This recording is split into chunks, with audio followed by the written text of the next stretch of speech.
Before we begin this episode, I just want to let you know that suicide is mentioned. Thanks.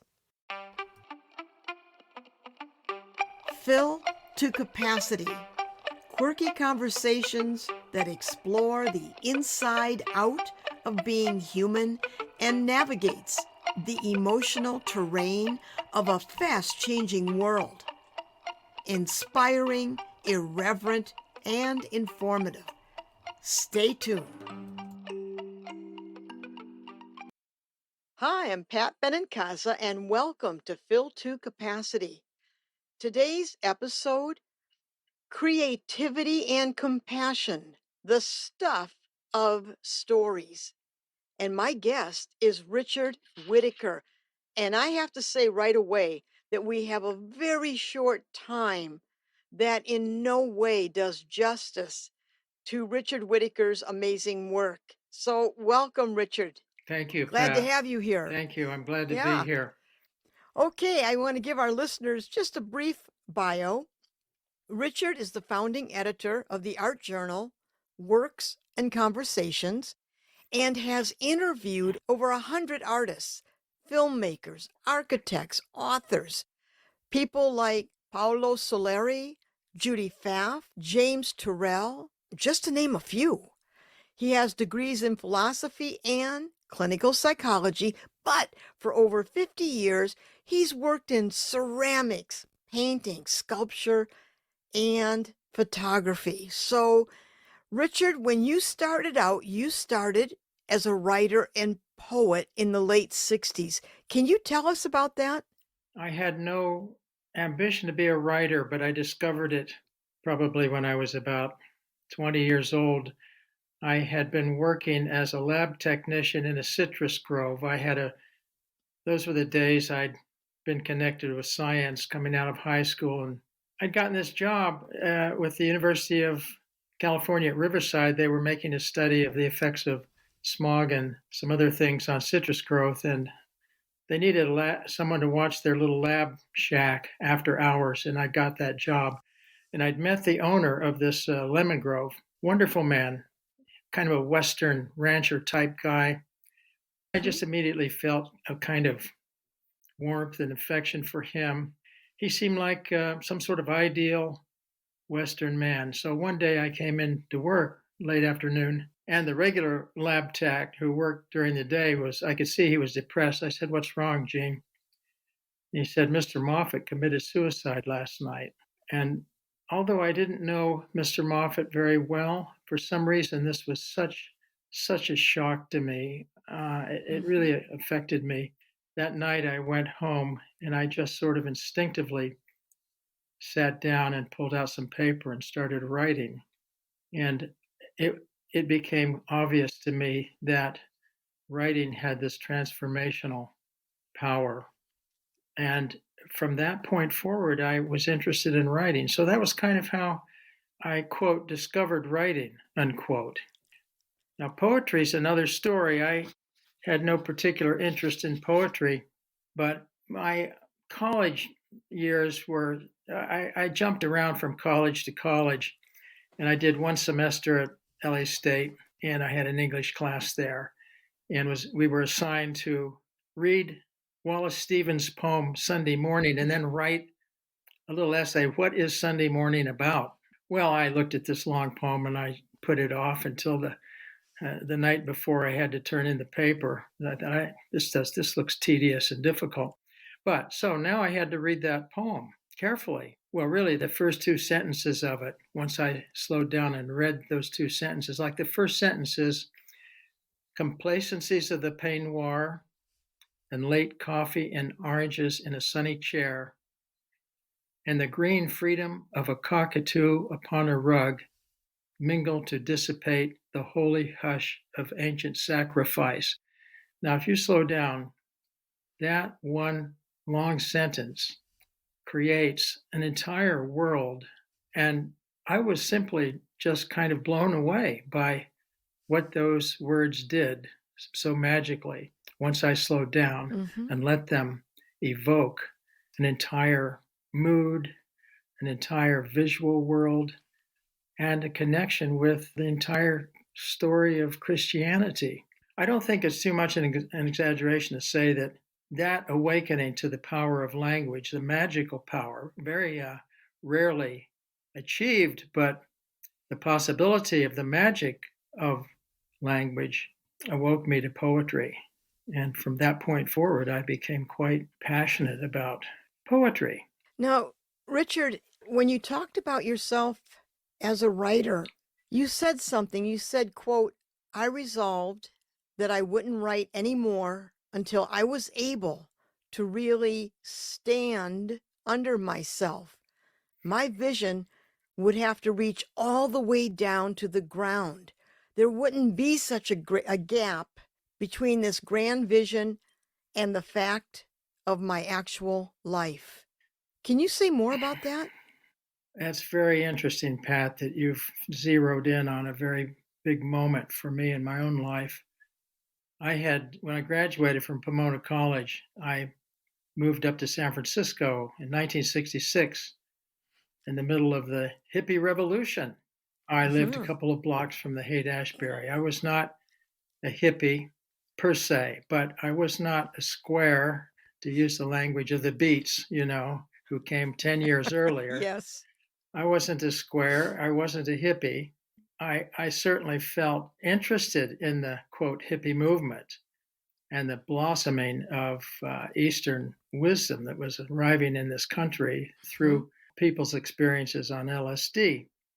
And I had moved to San Francisco on fire with poetry and thinking I was going to be a poet. In fact, I had, I'd won a little poetry contest. The Ina Coolbrith Poetry Circle had a contest every year in San Francisco, and that's a long story. I had submitted a poem, and it won first prize. And I got up to San Francisco not only already inflamed with poetry, but having won a prize.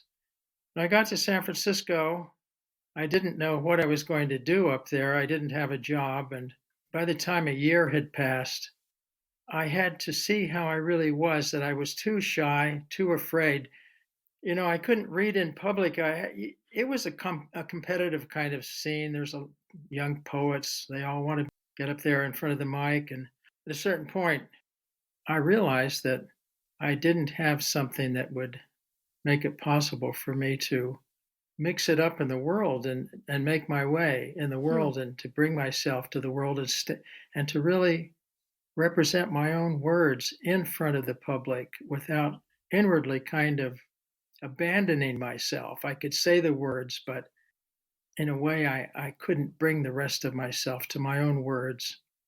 And when I saw Hmm. that, because I was trying to reach deep and reach high in my work, I felt it was inauthentic and not responsible and not honest if I couldn't bring my whole self to my words and Yep. stand there behind my words or under my words. And so I thought I have to stop writing this stuff and try to learn how, to put it simply, I have to learn how to live, how to be. So let's put it that way. Yep. Well, when you say that, Richard, it reminds me the artist Robert Rauschenberg said that he tried to act in the gap between art and life.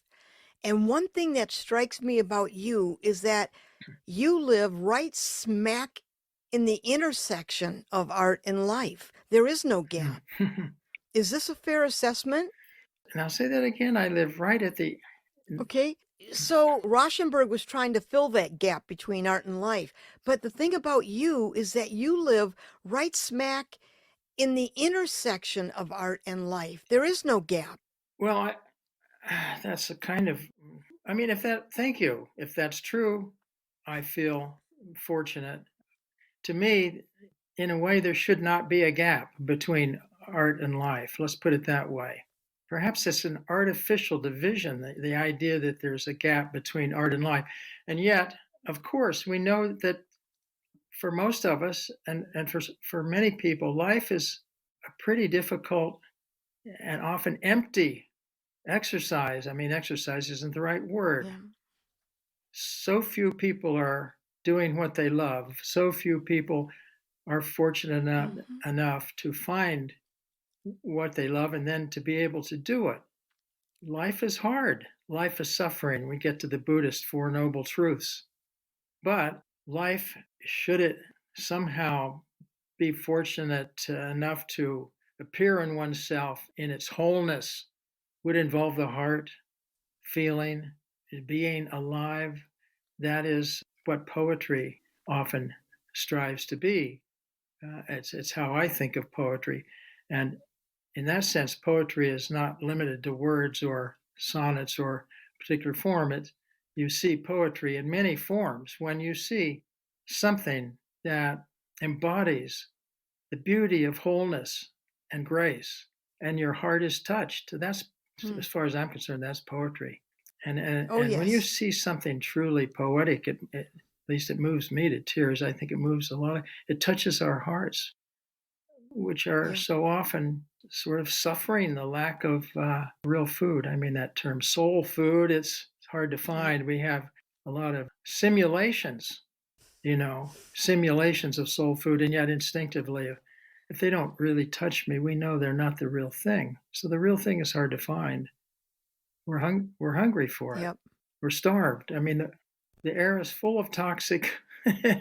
We're in a world of toxic material. Not only all the anger and division, but even the advertising and all that. We know that it's empty. We know it's all empty.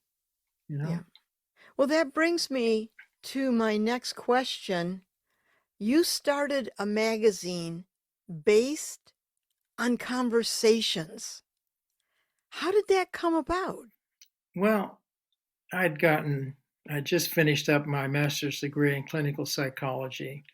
I did not enter the clinical psychology program in order to become a psychotherapist. I entered it because I had a question I had to kind of answer for myself about uh, my own struggles and my own psychological difficulties.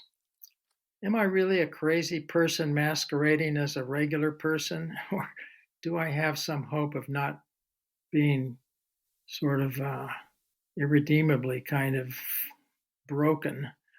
I got my degree, and then the question was, now what?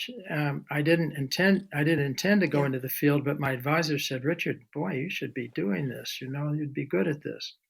On the other hand, I had all these years of my own various art practices, which pretty much had always taken place outside of school, sort of on my own, not 100%, but mostly. I had a decision to make. How many years do I have left? Because by then I think, 47 years old when I got my master's in clinical psych. And in front of that question, I decided I would throw in 100% on this creative side that I had never declared publicly, in the sense I never called myself. I am an artist. I don't care if I call myself an artist or not. To me, it's not important. What's important is this experience, and if I make things that are art, it doesn't matter so much. But I had a decision to make, and I made this decision that I would try to give myself 100% to this creative side of myself that I had never explicitly decreed to be my path, so to speak. So I got a few people together, my wife, who's an artist, and some of our friends who were artists, and we started meeting once every couple of weeks, painting mostly. One day I looked around the room, and it was great. It was, as you know, if you've worked with a little group of artists, it can be so helpful and so wonderful. I looked around the room and realized that, hey, you know what? None of us are going to get anywhere in the art world. This is really tough. It's very competitive. We have to have something besides just our artwork. Like, we don't have any rich mentors. We don't have any big time connections. We're tucked away here in this little island community of Alameda in the San Francisco Bay Area. No one's going to discover us unless we do something more. Like, we should do something like a magazine, for instance. And one of the artists in the group, Dixon Schneider, said, Richard, why don't you start one?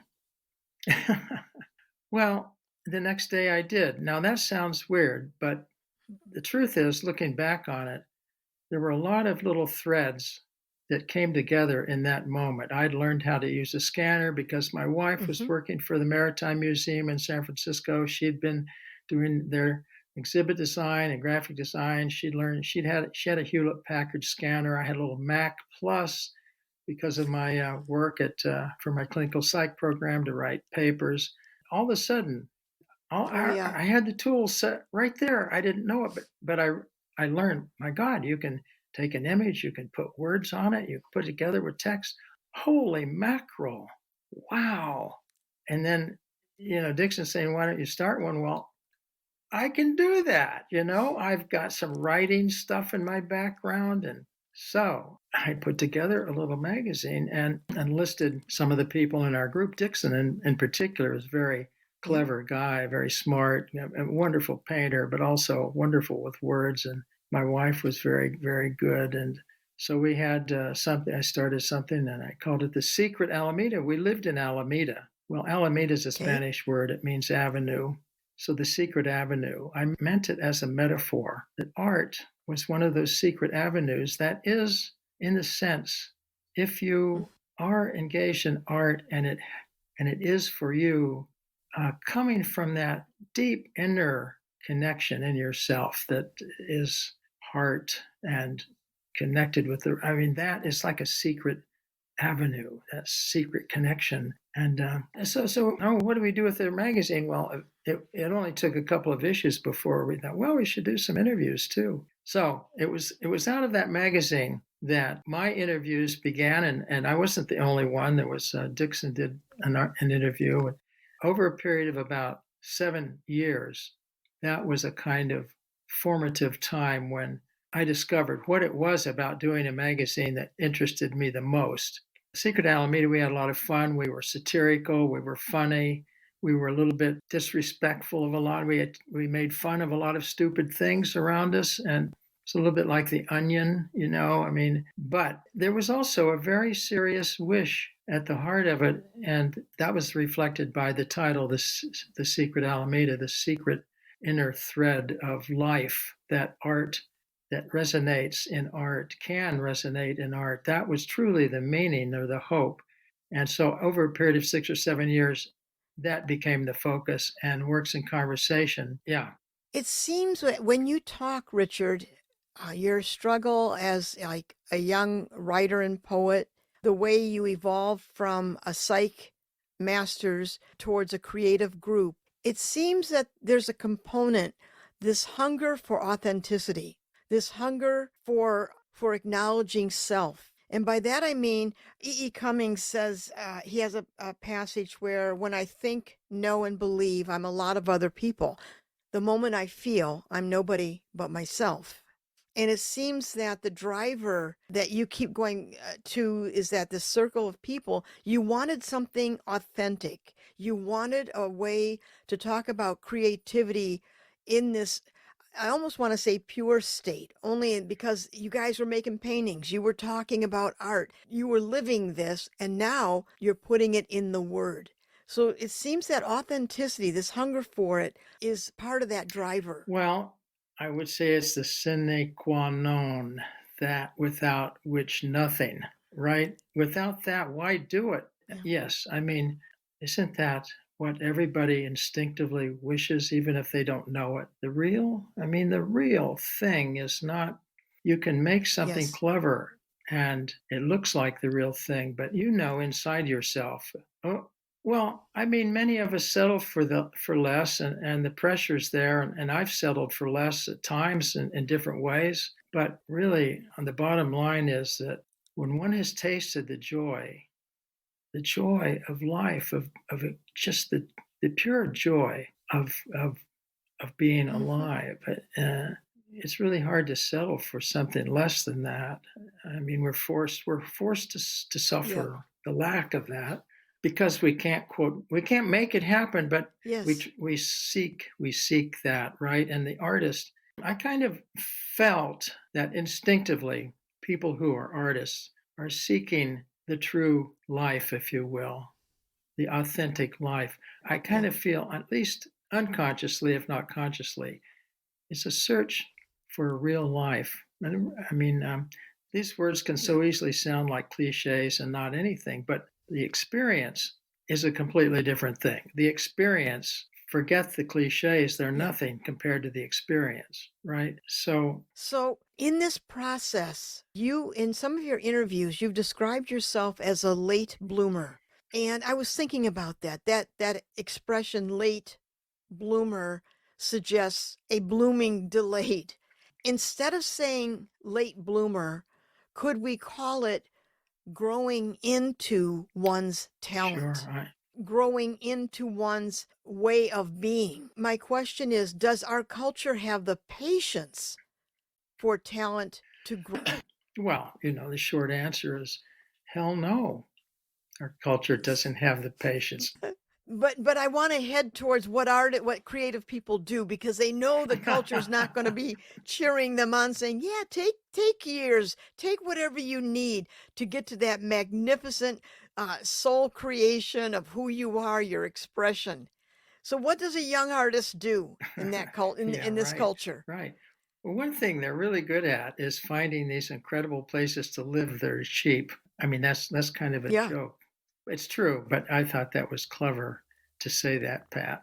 I mean, we find we find amazing places to live, but really, there's something interesting about that. I may meet someone I don't know if they're an artist or not, but when I see that, sometimes I see this place and I just say, "You're an artist, aren't you?"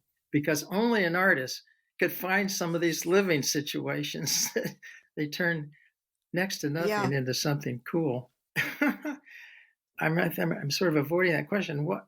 No, no, we need our whole life to. We can grow for our whole lifetime. It's a whole lifetime of growth if we're yes. lucky. So would you go back and tell me what was your question? Well, I was just looking at the idea of when Oh people yes, refer to yes. themselves as late bloomer. And I was just thinking, well, hell, that's just having the patience to develop, to grow into our talent. The things I did as an artist at 20 no way resemble what I'm doing as an artist at 70. Holy cow, I have a lifetime of art making that is just meandered by following an idea. But I had to grow into Yeah, yeah. Well, no, I'm those 100% works. with you on this, Pat. 100%. 100%. Yeah, and it's what a Yeah. great thing to have a journey like that where at every step of the way I'm kind of where I am, right? And through this Hmm. search, through this work, Yeah. through this doing, something can grow. And what a what a gift. And of course, nobody gets paid for this. That's the difficulty of being an artist. It Yeah. is really a very difficult path in this culture. I don't know if it's easier in other cultures, but Yes. this is tough. I mean, hang out my shingle. I am an artist. Yep. Okay, well, now this is going to be big challenge. But Viola Fry, who is one of the people in art history books now, she taught at CCA, this remarkable ceramicist woman. I interviewed her. She was the most difficult person I interviewed in my life. By the way, I think I've done over 200 interviews with artists. And Wow. Viola, I asked her, okay, you teach art students. You know how hard it is. What do you tell them about becoming an artist? And she said basically, Hmm. she says everybody wants to be an artist. Now, I don't know if that's true, but all her students did. Everybody wants to be an artist. But the question is, do Hmm. you need to be an artist? That's what Viola Fry said. And I look around, from my experience of all these years, and that's really the question because the people who quote need to be an artist, they keep on going no matter Yep. what because for the most part, they're not getting any money, they're not getting much recognition. And so what keeps them going? Well, they need to keep going because something drives them this search, this hunger, Yep. this wish to live. I would just call it live, not just, of course, we're all alive, Yeah. quote unquote, but actually, we're not really alive, most of us, because we're Yep. suffering, we're struggling, and anyway, what keeps us going? I think some of us are very fortunate that the wish is so deep that it cannot be denied. And we have tasted moments that show us Yes. what life could be, in which the heart sings, and I'm all there. And I love Yep. it, Pat, when, we talked earlier. And you described in your role as a teacher, Yep. you'd said a student would come into my class, it was almost like it was carved on their foreheads. I'm an artist. You said you could see it immediately. It's a very interesting thing, Yep. isn't it? It's noticeable when those students come in, they don't have to say a word. There's something that they exude that there's an energy, intellectual curiosity. I don't care what you call it. It's there. It's alive. There's a vitality. And the beauty is at 16, when I'm teaching at an arts high Mhm. school, they're what, 16, 17? They're like colts. They come in with all this raw Yeah. talent and you can see it. And oh my God, it is Mm. something to behold. And I think part of the job of being an art educator is helping them to develop their tools to be the long distance runner, to sustain a lifetime of making art, a way of nurturing and growing their talent.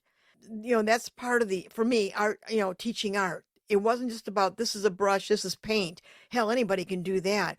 But what does it mean to be a creative in the world? Mhm. That's what those Mhm. classes were about. Okay, I'm going to get off my soapbox now, okay? But I get fired up about this. I see that talent, but I also see a very unwilling world to celebrate it. And these kids, these artists have so much to say and do, and it's very powerful. And especially now, with this world the way it is, now more than ever, we need the power of creativity, of art, of words, of music, of literature. We do. We need that energy. Well, yeah, not that it can't kind of go off in some strange directions, but it's really difficult because, I mean, my own experience, and I think this is a difficulty for all young artists, is a lot of things are pulling at us or pulling at me if I'm an artist. And the power, I mean, there's a desire to be seen, a desire to be successful. And so therefore, what I look around and I ask myself, well, what's the cool thing right now? So I start paying attention to the fashions. Then I start trying to copy them, and I'm pulled in Yeah. that direction to kind of like figure out what looks cool, and I start imitating. And maybe I even get somewhere with that, but it's kind of empty because it's an imitation, and it's very difficult to find one's way. And I don't know how you do that. You have this wish, and you know that in your heart something is alive and worth gold. It's real gold, but that can get sort of Yep. we get seduced by a lot of different. There's a lot of different things calling to us, and it's not easy not to get seduced and be doing things that aren't, you know, from this place. So Yep. it's not only hard even to make it doing a good simulation, that's hard, or to come up with a little product that people like, that's not easy either. And some artists turn themselves into little cottage industries, and that's great. If I can figure out how to build this little thing and people like it and they'll pay me, well, fabulous, you know? Or maybe I'm in the music business and I copy blah, blah, blah. And pretty soon I'm singing this stuff and oh, that's going over well. So the long journey, and not everybody feels it, is how Yeah. to follow this hidden thread that really is the authentic thread of my heart. Well, those people maybe could help the culture. Yes. Maybe they could if the culture could recognize them. And some of them, against all odds, survive and produce things that do help people, right? So we do have some things that people Yep. have produced. I Yep. mean, there's a lot of stuff, art that makes it into the museums that, if you ask me, it's like seriously, but it's fashionable, and so everybody has to find their way, right? They do. But let's flip that around. You've talked about the transformative power of creativity used in the service of a greater good. And the transformative power of creativity. What does this mean? And what example would you give of this transformative power of creativity used in the service of a greater good? Well, Godfrey Reggio springs to mind. So, Godfrey Reggio is the man who made the film Koyaanisqatsi, also Powakotze and Nicoy the Kotze trilogy. Godfrey Reggio was a guy who went through high school, lived, I think, in New Orleans. One of his teachers was always happy and bright, and Godfrey was like, what does this guy have that makes him always happy and bright? Godfrey was apparently, as a teenager, a wild kid. And as he said when I interviewed him, he didn't expect to live much longer than in his 20s. He, I guess, was really wild.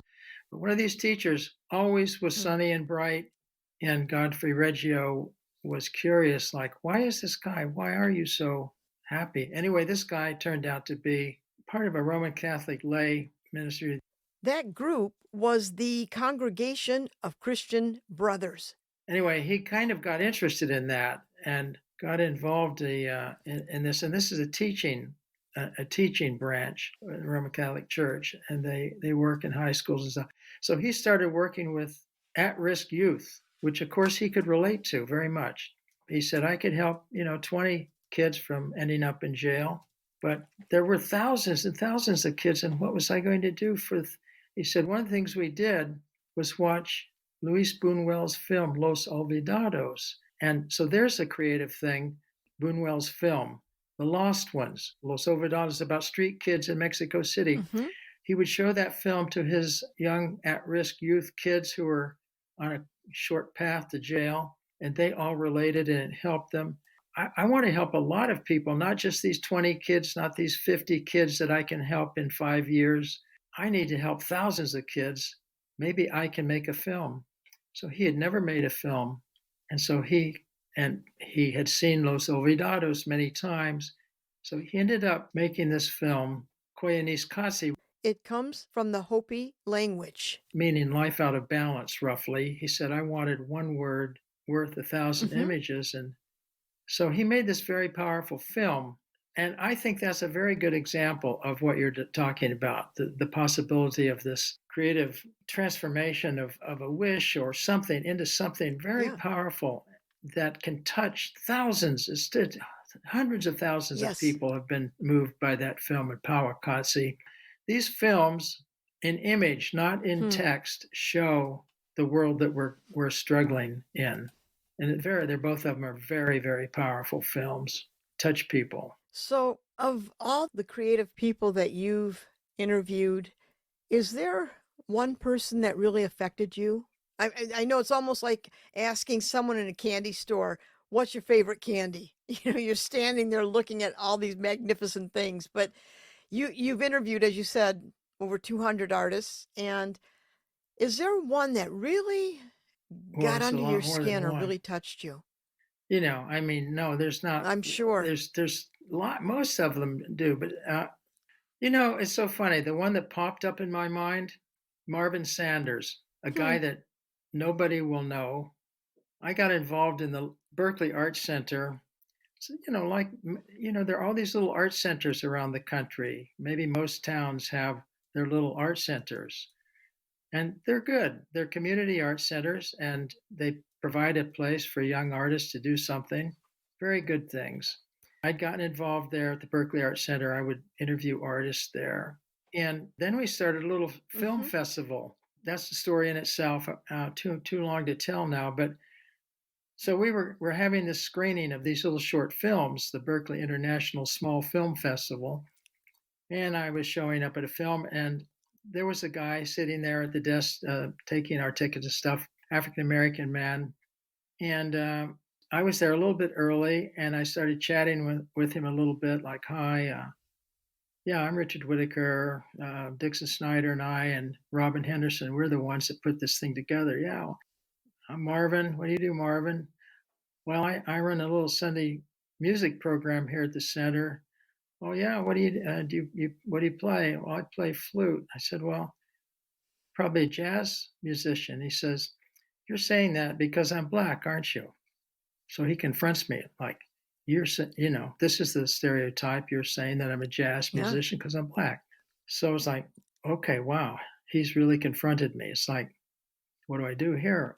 Well, I guess I'll just be honest. I said, "You know what, Marvin? Yeah, you're right. That's right."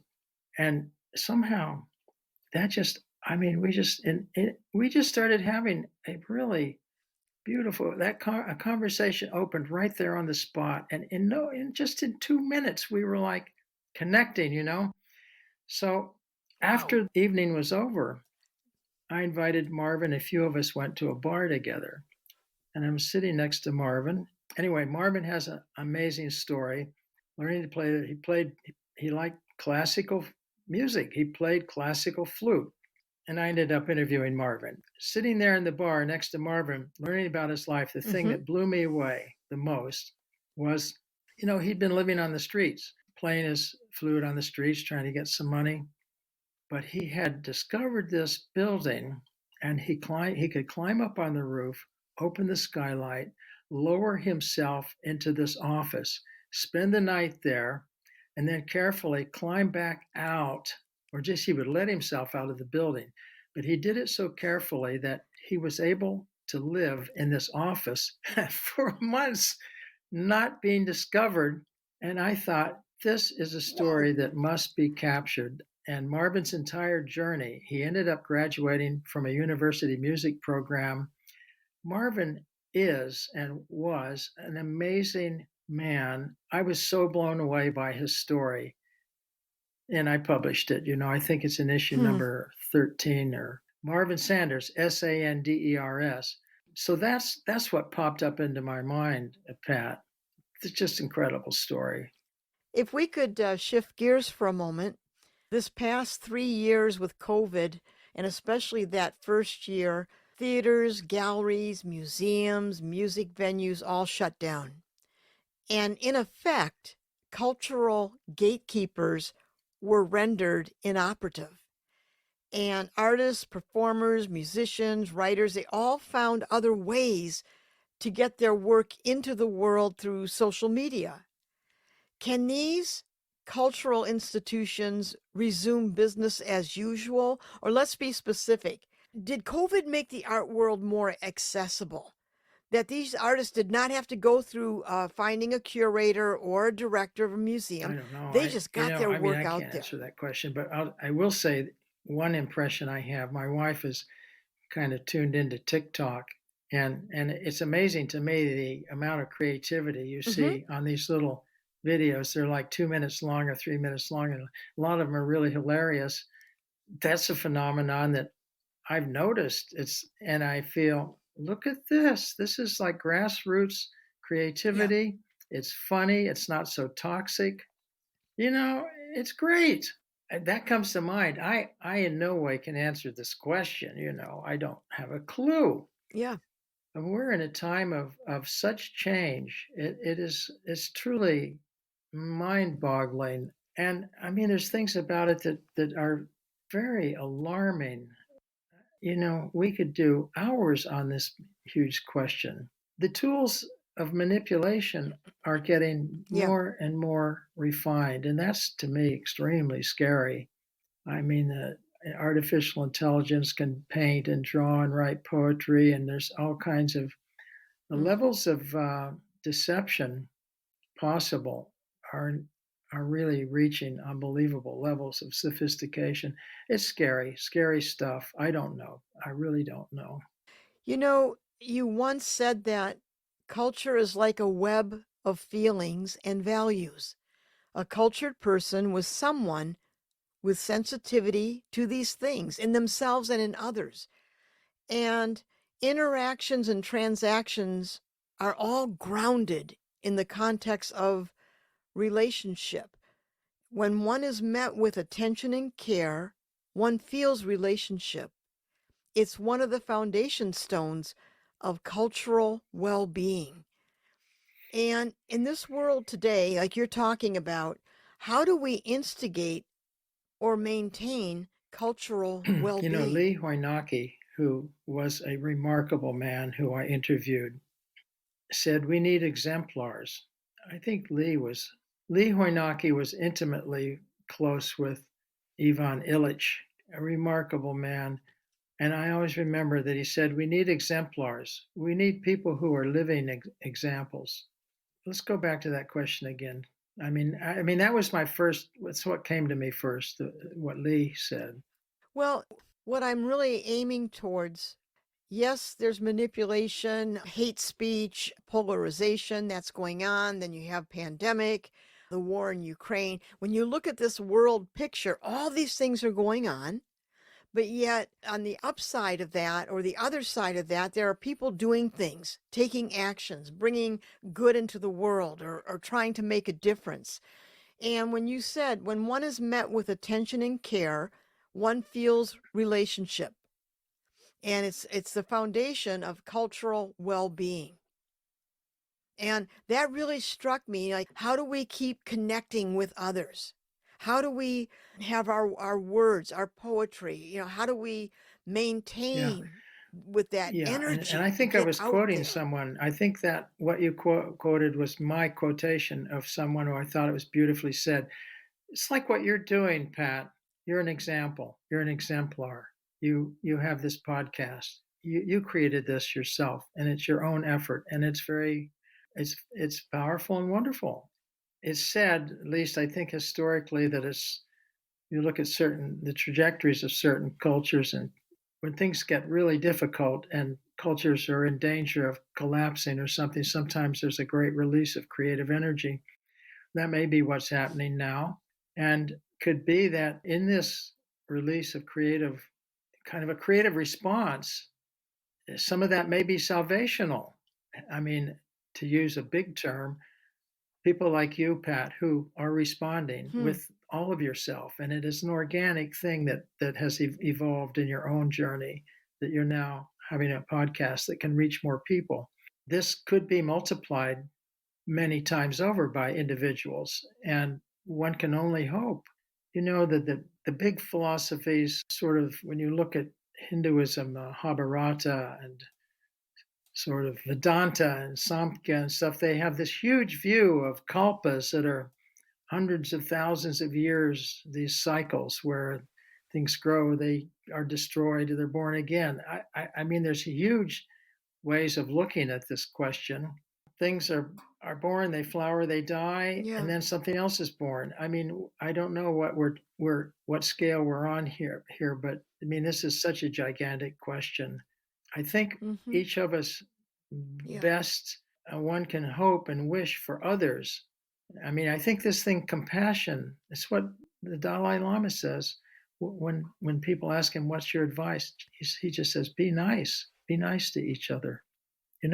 Be nice to each other. This is a pretty profound Yeah. message. It Yeah. sounds so simple.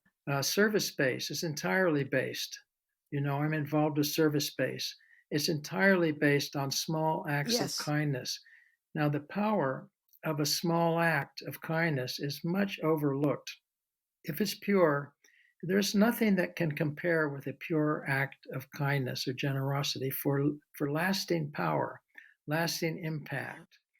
A small act of kindness, if it's real, even just one smile in a moment. I can remember moments when some person smiled at me. I'll never forget it because it came at a Yeah. moment when that pure smile pierced my heart at such a depth that you wouldn't believe how much. For me, it was like a moment Yeah. never forgotten. So these small acts of kindness can have incalculable power. Compassion and kindness towards the other can have an Yes. incalculable power. It remains, it never fades in memory. So these things have great power. You can't systematize them, you can't predict them. But I think a lot of people they can listen to this and they can find it in themselves, and they long for this. We long for connection with each other. We long for kindness. We long for being seen. We need this. We need to be friends. I mean, Ivan Illich, I heard him speak, and what a deep thinker he was. And he said, I remember him saying that, in his opinion, friendship was perhaps the most powerful thing. Now, I think he had just wanted to use the word friendship instead of saying love, because love, everybody uses the word. And, this Yeah. language gets used up. Love, though, if it's real, there's nothing like it, right? But friendship was a word that hadn't been used up. So Yep. friendship, kindness, small act of generosity. Yes, this this is connective. This builds connection. This builds, like service space says, it's a different kind of abundance. It builds connection, and it builds a kind Yes. of wealth, but it's not money, dollars wealth. It's something else. It builds community. Yeah, So, Richard, you use an expression, one luminous moment. You like that expression, luminous moment. And when you were talking about the smile that forever absolutely, touched you, absolutely. was that I a remember luminous one moment? particular smile. I was riding a bicycle one morning along the bayside on this macadam trail, and a bicyclist was coming my way, and I had been struggling. I'm on my bicycle, and I was just so much in my head, and I was trying to see if I could just get myself out of my thoughts and just try to be present there to where I was, like, but my head is just going on, cranking this stuff out. And this bicyclist, we're both pedaling pretty fast, and we come whizzing by each other. And just as this other bicyclist is passing me, I meet his eyes, he meets my eyes, and he beams a smile at me. It was like a blast of light. I mean, it was like this a smile from the gods. I mean, it was Hmm. a real smile. There was nothing phony. It was Yep. like a smile of joy from the stranger, and it just completely bejuberated my mind. I mean, that's a nice phrase from an old jazz FM radio program. From then on, I'm pedaling, and I'm a completely transformed state. And in fact, all that gibberish in my mind had gone away. The sunlight was so beautiful suddenly, and all my little irksome things, they were nothing. They suddenly they I was in a different state. So the thing is, like Hmm. in a higher state, what was bothering me, it might not have gone away, but it no longer meant anything. It was nothing. So that was a luminous moment. I mean, truly Yeah. luminous. Yeah, there are little luminous moments too. I mean, that was a big one. It only took like a second, but it was a big one, Yep. My God, But it had a huge there's bandwidth. an inverse ratio between energies, moments. You can have a short moment that's truly luminous and high energy. It's like atomic energy. It only takes a second, but it doesn't compare to 2 years of Yep. hard work or whatever. You don't get that far in these 2 years, but in that 1 second, you ran into like a little Yep. kind of sun, like a tiny sun burst into your life, you know? Yes. Well, Richard, as we wrap up the hour, your writing, interviews, magazine really are about several luminous moments that you have so generously shared. And it was just so wonderful to have you on Filter Capacity and just, Yeah. you know what, we could have had another 5 hours easily. It's obvious, but thank you for coming on and telling us just a Thank you, bit about Pat. all the What things a that you pleasure to do. be Thank with you you so today. much. And I think it's wonderful what you're doing with your podcast. Thank you. And then thank you, audio engineer Natalie Zett, and thank you, listeners, for joining us today. Now, if you enjoyed this episode, please subscribe. Thank you. Bye.